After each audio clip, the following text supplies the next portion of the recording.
listeners, I am DS, your psychologist, and welcome to another episode on Channel NITT. This is an episode that is inspired by one of our viewers, but this time it is inspired by negative feedback. Yo mama's so fat! When she goes to the... In one of our previous episodes, we talked about TE inconveniences and how TE may actually inconvenience the users. And one of our viewers actually posted a comment. He or she mentioned that this trait that has been discussed in that video is definitely not TE but FE. In that video, I talked about how I sometimes run across the road because I don't want the motorist at the zebra crossing to actually wait for me. I feel bad about it. So this viewer said that this is definitely FE, not TE, and he even criticized me. Say that I better go and learn my MBTI. And this viewer has also mentioned that he or she has learned MBTI for over 5 to 6 years, and what I mentioned is rubbish. Unfortunately, subsequently, this viewer deleted his or her comment. So I am unable to show you the comment. So I am going to address this negative feedback in this episode. Many people know that TE is oriented towards finding solutions. And in finding solutions, you must think from multiple perspectives. And you must even predict in advance.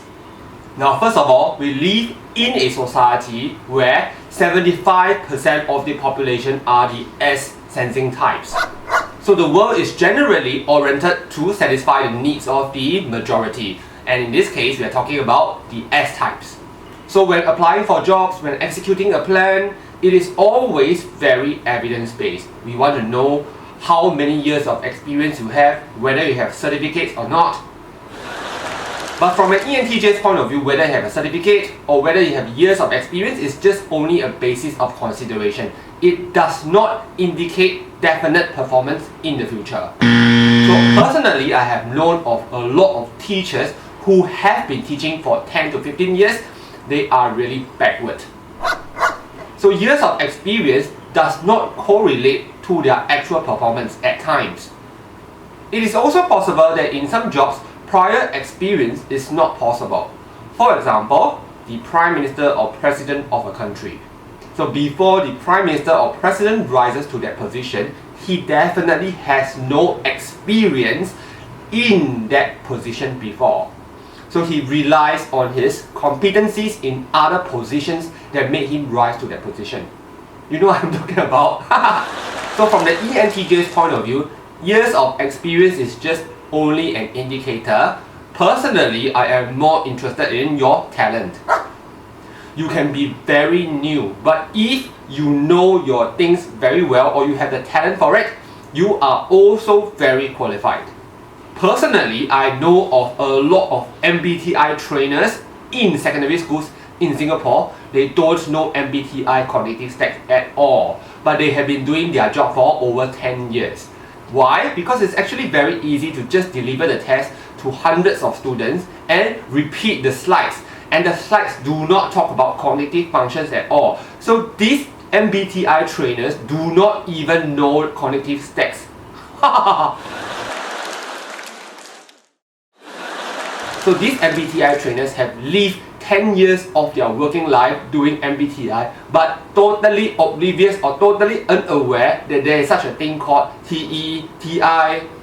They only know the individual alphabets. To address the negative feedback given by this viewer, I have a second point to make. Actually, TE is not only oriented to solutions, it is being able to think from multiple points of view, including the other people's point of view. So viewers from overseas, this is a psychology channel based in Singapore, and Singapore is a collectivist society. So children are all brought up with a collectivistic attitude and mindset. So in a way, TE in many Asian countries will definitely manifest itself, including and encompassing that of collectivistic ideas and attitudes. So therefore, thinking from another person's point of view is basically TE, because we are not feeling your feeling, but we are thinking on behalf for you. So when I keep to the left side of the escalator, I am basically thinking from other users' point of view. Other users may be in a rush. I am really thinking from their point of view. I am not feeling at all. Because whenever I go on the left side, I'm not feeling, oh, somebody must be very impatient now. No. So that is definitely not an FE trait. Also, many FE users I know of do not keep to one side of the escalator consistently. They have to be reminded. Well, I understand that some viewers may still be confused about TE, TI and FE. I have a little test to help you along. So this test is inspired by Brian, our first intern, who helped us produce episode 71. During our discussion and conceptualization of that episode, Brian asked me this curious question. There is a derailed train. There are 6 people in the train. You can push a very fat, big size guy onto the tracks, and this can help to stop the train and save the 6 people.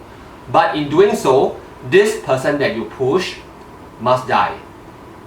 What will you do? Will you save the 6 people on the train by pushing the big, oversized guy, or will you let these 6 people die? That was Brian's question.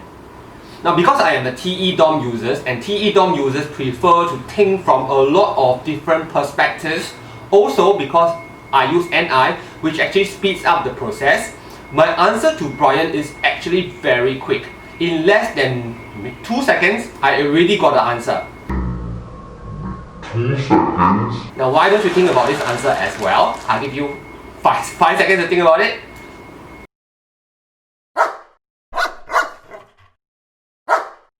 Now, TE users, especially TE dominant users, tend to think from many different perspectives. My answer to Brian is almost immediate. I think this is because TE has been ingrained as a dominant function in my brain. So automatically when I encounter a problem, I will think from multiple different perspectives. It is almost like involuntary.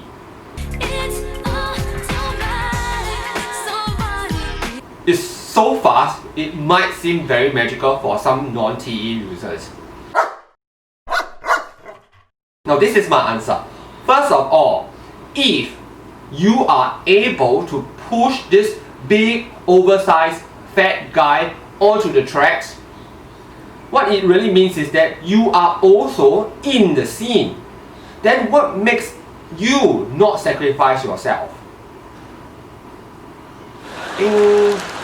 So what makes you have the right to sacrifice another person and not yourself? Why didn't you sacrifice yourself? Clearly you are there to push the person. Secondly, what makes you believe you actually have the strength to push this big, oversized guy over to the tracks? For all you know, he wouldn't even budge. Thirdly, there is no mention who these 6 different people are. They could have been serial killers, they could have been very grave sinners. So even if they are really very bad people, very evil people, what makes me the judge to be able to judge this? No, I cannot judge this. Initially, the question already does not provide any additional information, so this makes it very hard for me to judge. Even if there were a lot more information given about each of these 7 individuals, I am also unable to judge because lives are at stake. So as you can see now, a TE user tends to look at different perspectives at the same time. The 6 different people, the fat guy, and myself in the entire picture. Then I also balance values, principles, objectives, solutions. And my final solution is I will not do any single thing. I will just stand there and let nature take its course.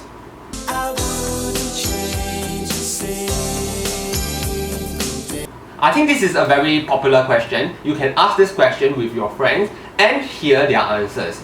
If they also analyze the question from multiple perspectives, then the likelihood that he or she is a TE user is really high, because TE users tend to think from many different angles. Well, I hope you enjoyed this small test and this episode. If you have not subscribed, do consider subscribing so that we can bring you more MBTI and psychology. Okay, I'm going to sign off now and I'll see you in my next episode. See you in my next episode. Bye bye.